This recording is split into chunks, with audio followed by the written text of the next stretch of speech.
Assalamualaikum warahmatullahi wabarakatuh. Kami dari kelompok 5 akan menjelaskan mengenai opini publik berfungsi sebagai social control atau kontrol sosial dan berperan sebagai dasar dalam membangun negara demokrasi.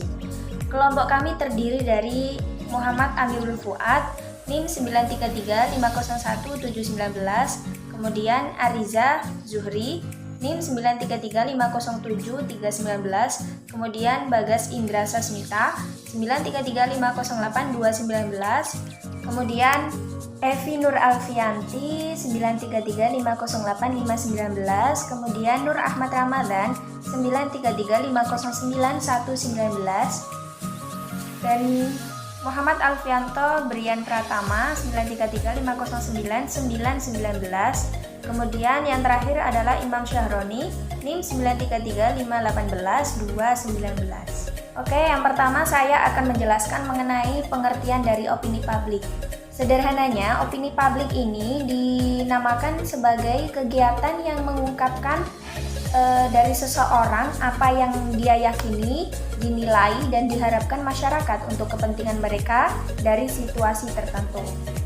Bisa dipahami kalau sebenarnya opini publik ini merupakan pendapat dari individual untuk kepentingan dan permasalahan tertentu. Pengertian opini publik menurut para ahli yang pertama yaitu kata opini publik merupakan gabungan dari kata opini dan publik. Mengutip pendapat dari Catlett and Center dari Oli and Erlita 2011-33, opini adalah pernyataan tentang sikap mengenai suatu masalah yang bersifat kontroversial. Yang kedua yaitu untuk kata publik sendiri menunjukkan makna sejumlah orang yang berinteraksi dari jarak jauh secara tidak langsung, biasanya melalui media. Kemudian hal ini dikemukakan oleh Lapira dan Ernst untuk membandingkan publik dan audiens. Yang ketiga yaitu Effendi dalam sumber e-jurnal ilmu komunikasi mendefinisikan bahwa opini publik ini dinamakan sebagai efek komunikasi dalam bentuk pernyataan yang bersifat kontroversial dari sejumlah orang berbagai pengekspresian sikap terhadap masalah sosial yang menyangkut kepentingan umum. Dan yang terakhir adalah menurut Nimo dalam buku Saputra 2018 nomor 8, opini publik ini merupakan proses penggabungan pikiran, perasaan, dan usul yang diungkapkan warga negara secara pribadi terhadap kebijakan yang ditetapkan oleh pemerintah yang sebagaimana bertanggung jawab atas tercapainya ketertiban sosial negara ini. Untuk yang selanjutnya adalah penjelasan mengenai karakteristik opini publik. Pada umumnya opini publik mempunyai beberapa karakteristik seperti 5 hal berikut ini. Oke, yang pertama yaitu adanya masalah yang kontroversial. Masalah yang kontroversial adalah masalah yang menimbulkan perbedaan pendapat, pro kontra, kemudian setuju atau tidak setuju karena penyimpangan yang tidak lazim. Nah, masalah ini juga terkait dengan kepentingan banyak orang. Misalnya Komisi Pemberantasan Korupsi. Sejak Ramadan 2005 lalu itu menegaskan bahwa para pejabat dilarang menerima parsel lebaran dalam bentuk apapun, dan hal itu dianggap sebagai jalannya terjadi korupsi dan kolusi karena pejabat akan merasa terpiat atau berutang budi pada pemberi parsel tersebut. Oke, yang kedua adalah adanya publik secara spontan. Bentuk publik ini memang tidak harus terlihat secara fisik, namun demikian akan terasa adanya publik yang berkepentingan terhadap masalah tersebut. Tanpa diminta, tanpa diarahkan, tercipta publik yang berbeda. Contohnya adalah isu parsel di atas memunculkan publik berperhatian dan berkepentingan tanpa diarahkan. Muncul publik yang terdiri dari KPK, pedagang parsel, konsumen, pejabat, yang biasanya menerima parsel, dan lain-lain. Dan yang ketiga adalah adanya diskusi sosial. Nah, diskusi sosial ini melalui proses yang langsung atau tidak langsung. Misalnya kalau langsung bisa dilakukan seperti kuliah, rapat, dan seminar. Kalau secara tidak langsung bisa melalui media massa seperti acara diskusi atau dialog interaktif di Metro TV mengenai berbagai isu aktual.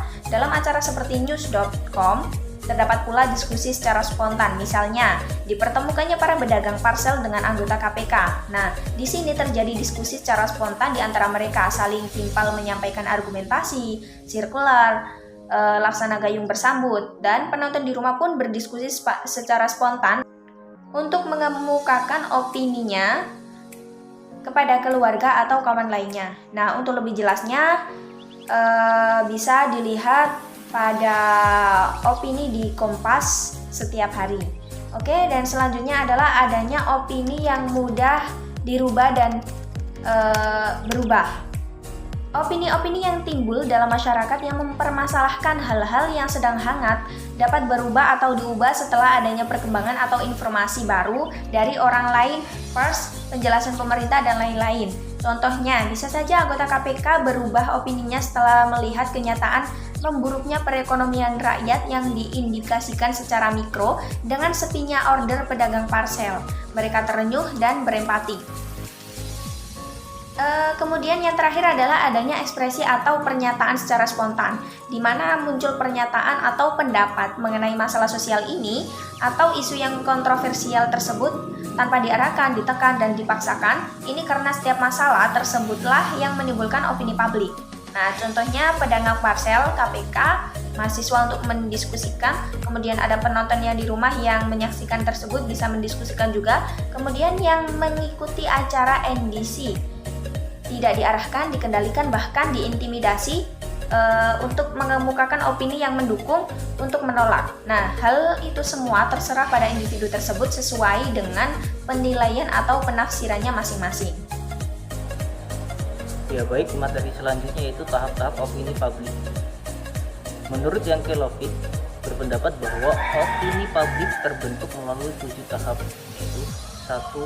Munculnya kesadaran, 2. Peningkatan urgensi, 3. Pencapaian solusi, 4. Berpikir pengharapan, 5.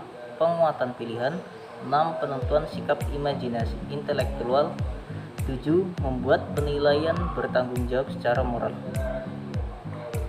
Kemudian menurut dari Leonard Wyckoff dalam buku Manajemen Public Relation disebutkan bahwa opini publik dianggap mampu memenuhi syarat opini publik secara khusus jika memiliki beberapa hal, yaitu 1. Fakta yang digunakan untuk menjadi tolak ukur perumusan opini publik,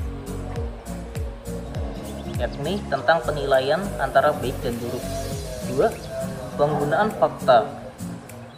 Penggunaan fakta justru sikap yang diambil karena tidak berdasarkan fakta, hingga satu kesimpulan yang diambil untuk memecahkan persoalan yang dihadapinya. Kemudian 3. Syarat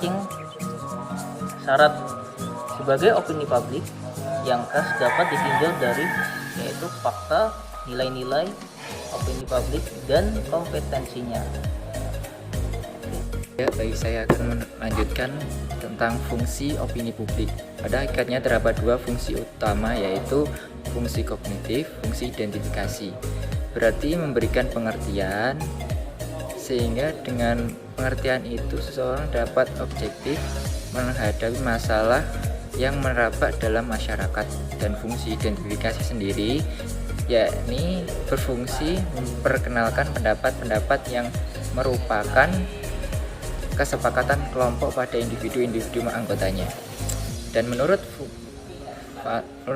fungsi opini publik menurut para ahli, yaitu ahli Jeremy Bettman, masyarakat bahwa opini publik bekerja sebagai kontrol sosial, berperan sebagai dasar dalam membangun negara demokrasi. Selain itu, bahwa opini publik memiliki 3 fungsi sebagai keutamaan dalam kehidupan sosial dan politik. Yang pertama, opini publik dapat memperkuat undang-undang dan peraturan-peraturan. Yang kedua, opini publik merupakan pendukung moral dalam masyarakat. Dan yang ketiga, yang terakhir, opini publik dapat menjadi pendukung ekstensi lembaga-lembaga sosial dan politik. Baik, selanjutnya akan dijelaskan kepada teman saya. Selanjutnya, saya akan menjelaskan tentang peran opini publik dalam komunikasi politik yang tidak bisa dilepaskan dalam kaitannya pencapaian tujuan-tujuan yang bersifat politik.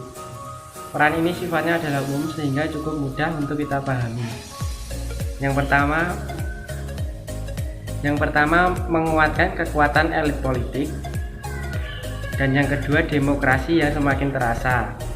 Ketiga, kebebasan berkomunikasi terjamin. 4, membuat kontroversi politik. 5, meneruskan informasi politik. 6, penerusan aspirasi politik. 7, mempengaruhi kebijakan politik. Dan yang terakhir, menunjukkan kekuatan massa. Untuk yang terakhir akan saya jelaskan mengenai analisis studi kasus, mengenai fungsi opini publik sebagai sosial kontrol atau kontrol sosial dan berperan sebagai dasar dalam membangun negara demokrasi. Ini terkait dengan persepsi dan opini publik terhadap penyelenggara pemilu pada tanggal 17-30 Desember 2013 yang lalu. Dalam peristiwa ini, Lembaga Survei Indonesia atau LSI ini bekerja sama dengan International Foundation for Electoral System atau IFES melakukan survei nasional untuk mengetahui bagaimana antusiasnya publik terhadap penyelenggaraan pemilu pada tahun 2014 dan untuk mengetahui sejauh mana informasi mendasar ini terkait pemilu yang diperoleh oleh masyarakat.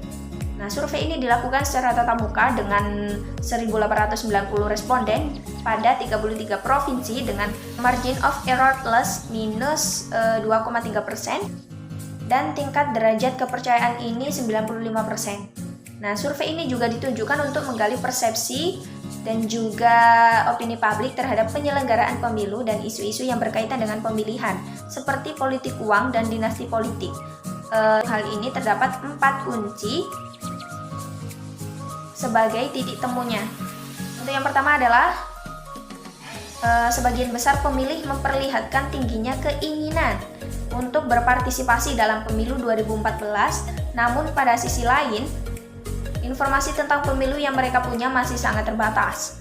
Dan yang kedua adalah mayoritas pemilih di Indonesia mempunyai penilaian yang positif terhadap lembaga-lembaga dengan penyelenggara pemilu ini. Secara umumnya, para pemilih puas dengan kinerja Komisi Pemilihan Umum.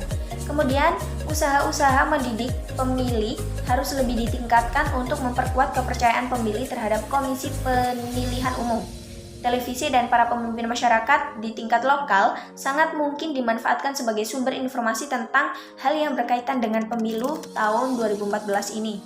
Dan yang terakhir adalah sangat penting untuk lebih melibatkan wanita dan difabel dalam kegiatan-kegiatan pemilu.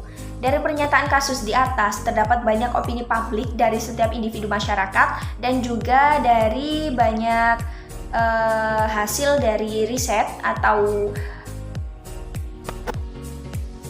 hasil dari penelitian ini. Dalam kasus inilah fungsi dari kontrol sosial opini publik sudah berperan terhadap hal politik dan hal ini dapat digunakan sebagai acuan atau dasar dalam membangun negara demokrasi sesuai dengan pernyataan oleh Jeremy Bentham. Oke, cukup sekian dari kelompok kami. Mungkin dari awal hingga akhir terdapat kesalahan, mohon dimaklumi. Cukup sekian. Wassalamualaikum warahmatullahi wabarakatuh.